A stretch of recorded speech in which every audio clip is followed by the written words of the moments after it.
समस्त प्रबुद्धजनों को सादर नमो बुद्धाय। साथियों, कैसे हैं आप? उम्मीद करता हूँ आप सभी स्वस्थ होंगे, घर परिवार में मस्त होंगे। साथियों,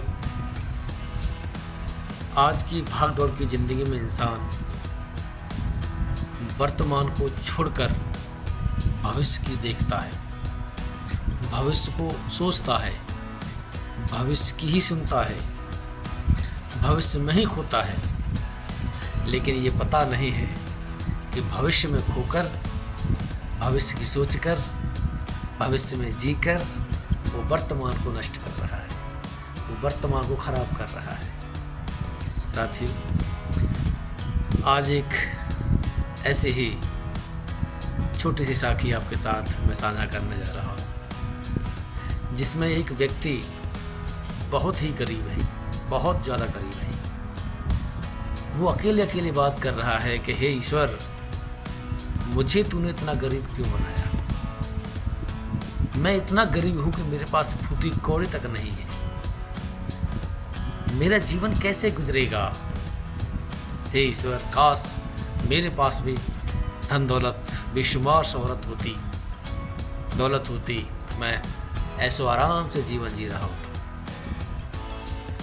साथियों, वो गरीब व्यक्ति किसी धनवान व्यक्ति को देखता, वो सोचता काश इसकी तरह मेरा भी जीवन बन जाए, मैं भी इतना धनवान हो जाऊं। वो सोचता था कि ये जो कोठी बंगले दिखाई देते हैं, काश मेरे भी कोठी बंगले हों। अगर ऐसे हों तो जैसे ये जी रहे हैं, मैं भी ऐसे ही जीता।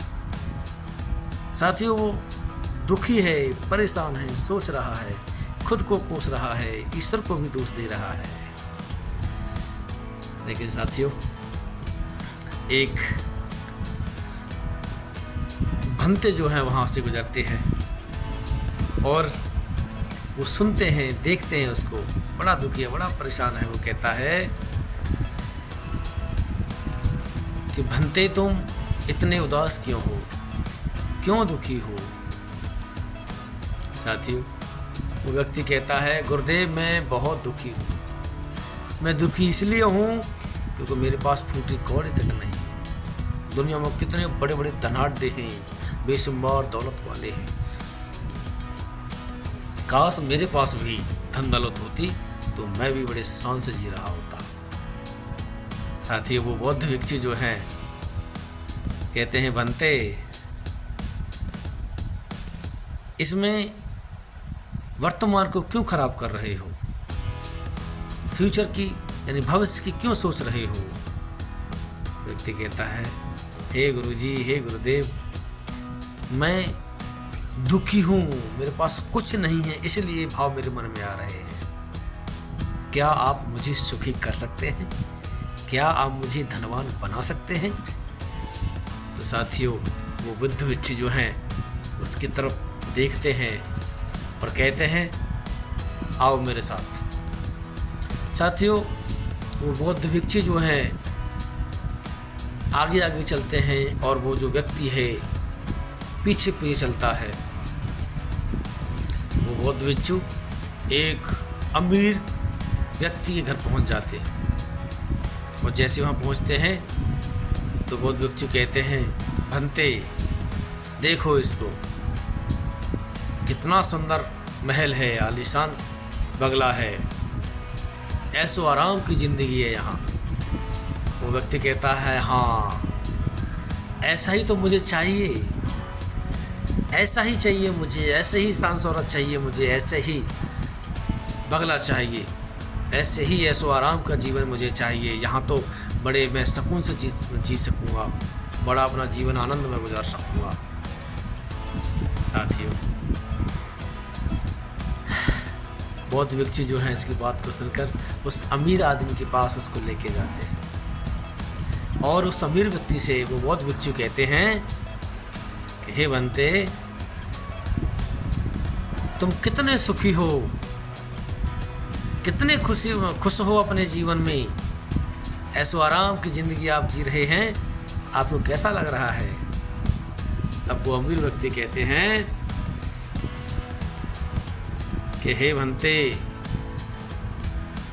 हे गुरुदेव, काहे बात का सुखी, मैं काहे बात का खुश हूँ। ये ऐसो आराम मेरे किसी भी काम की नहीं है। ये कोठी बंगला मेरा किसी भी काम का नहीं है। ये धन दौलत मेरे किसी भी काम का नहीं है। बौद्ध भिक्षु कहते हैं क्यों, क्या हुआ? अब वो व्यक्ति कहता है मेरी आंखें ही नहीं हैं, मैं तो अंधा हूं ना, मैं इसको देख नहीं सकता, मैं इसका ऐसो आराम का मैं मज़ा ले ही नहीं सकता। जब मैं देख ही नहीं सकता तो मेरी ये सारी धन दौलत, ये ज़मीन जायदाद, ये कोठी बंगला किस काम की? मैं तो बहुत दुखी हूँ, बहुत दुखी हूँ। काश ईश्वर मेरी आंखें देता तो मैं इस धन दौलत को, इस ऐसो आराम को देख करके जी लेता। जब ये बात उस अमीर व्यक्ति ने कही बौद्ध भिक्षु से, तो बौद्ध भिक्षु उस व्यक्ति से कहता है, गरीब व्यक्ति से, कहो बनते, अमीर होना चाहते हो? कहता हाँ जी बिल्कुल गुरुदेव, मैं अमीर होना चाहता हूँ। तो एक रास्ता है अमीर होने का। ये क्या रास्ता है? रास्ता ये है कि ये अंधा है और तुम दोनों आँखों से देखते हो। एक काम करो, तुम अपनी दोनों आँखें जो हैं इनको दे दो, ये सारी धन दौलत जायदाद, जितनी भी शानदार कोठी बंगला है, ये सब तुम्हारा हो जाएगा। तुम ऐसो आराम की ज़िंदगी जियोगे, तुम सुखमय जीवन जियोगे, आनंदमय जीवन जियोगे, संसार में सबसे ज़्यादा सुखी तुम रहोगे। तो वो व्यक्ति कहता है नहीं नहीं नहीं, मैं अपनी आंखें देकर ये ऐसो आराम की ज़िंदगी नहीं जीना चाहता, मैं नहीं दे सकता। फिर बौद्ध भिक्षु कहते हैं सोच लो, एक बार और सोच लो, ये अवसर बार बार मिलने वाला नहीं है। अगर सुखी होना है तो आप अपनी आंखें इनको दे दो, इनको दे दो, ताकि ये देख कर के सुखी हो जाएं और आप इस धन दौलत को पा कर के सुखी हो जाओ, दोनों सुखी हो जाएंगे। वो गरीब व्यक्ति कहता है नहीं नहीं गुरुदेव नहीं, मैं अपनी आंखें नहीं दे सकता। इससे तो बेहतर यही है कि मैं अपने घर वापस जैसा था वैसा के वैसा ही लौट जाता हूँ, ऐसा सुख मुझे नहीं चाहिए। आइए साथियों, इशारा हो रहा है, कोई तन दुखी, कोई मन दुखी है, कोई धन से उदास फिरता रहता है। कमाल की बात है, तन से दुखी है, मन से दुखी है। किसी के पास धन नहीं है तो वो धन के लिए दुखी है, और जिस पे धन है, शानो शोहरत है, कोठी है, बंगला है, मगर उसको देखने के लिए आंखें नहीं हैं, वो देख कर के सुख, वो आनंद लेने के लिए उस पर वो आंखें नहीं हैं, इसीलिए वो दुखी है।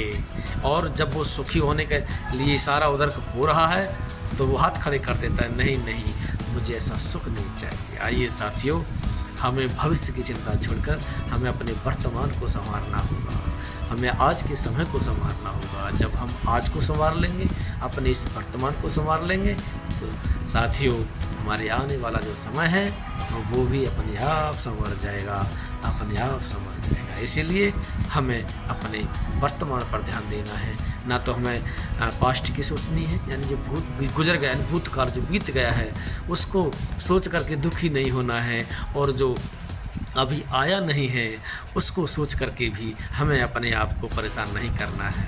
इसीलिए तथागत बुद्ध कहते हैं कि हमें वर्तमान को संभाल लेना है। हम अपने वर्तमान को सही कर लेंगे तो हमारा भविष्य भी सही हो जाएगा, भविष्य भी सही हो जाएगा। जय भीम, नमो बुद्धाय।